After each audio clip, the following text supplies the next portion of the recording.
Good morning everyone! Dito na naman tayo sa ating small garden.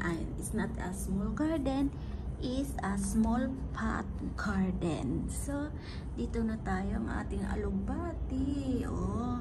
Makalibre na tayo ng $1 sa market. Makakain na tayo ng fresh na gulay, alugbati.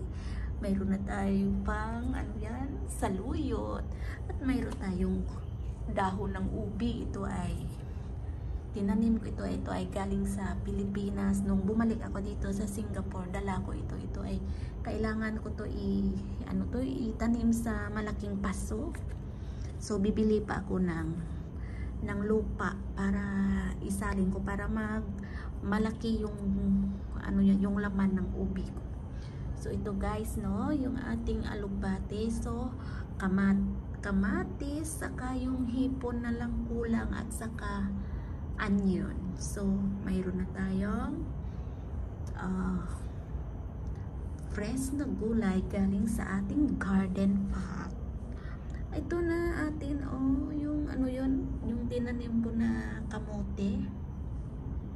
So guys, yung tinanim kong kamote, ito ay kuwan lang ito, anong tawag dyan, yung parang dahon lang, saka nabuhay. Ito ay namatay na.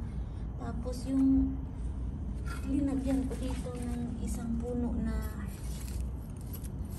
pero yung parang may kuwan ata, may uod yung mga alugbati ko. Hindi ko alam kung ano kumakain nito. Parang uod ata. Parang wala namang uod. Bakit nakaganyan yung dahon na? Kailangan na natin to harvestin. Kailangan ko na itong harvestin para makagulay na tayo ng fresh. Ito ay ilagay ko dito yung 2 puno na saluyot para lumaki sila. Diskarte lang sa buhay dito sa ibang bansa kasi wala tayong malawak na lupain dito. Isko yung amo natin, walang lupain. Ito ay pwede ito gawing salad. Tinatanggal ko ito kasi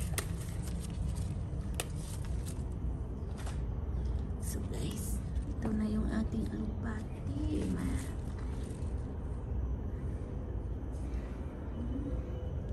Malaki na yung ating ubi, dahon ng ubi.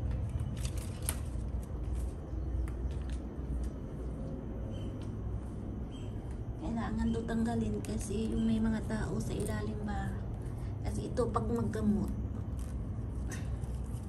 nasisira yung mga wall, yung tubig tutulog ay parang dry.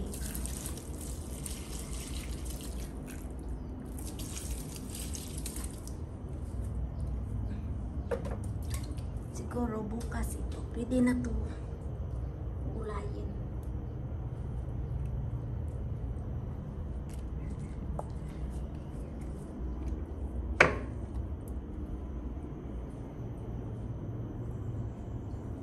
So ito yung iba ko, yung saluyot hindi na lumaki. Iwan ko bakit di sila lumaki.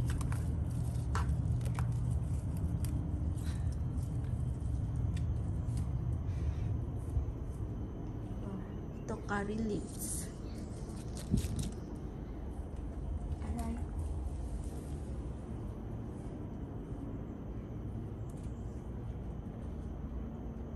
Hanggang dito na lang tayo.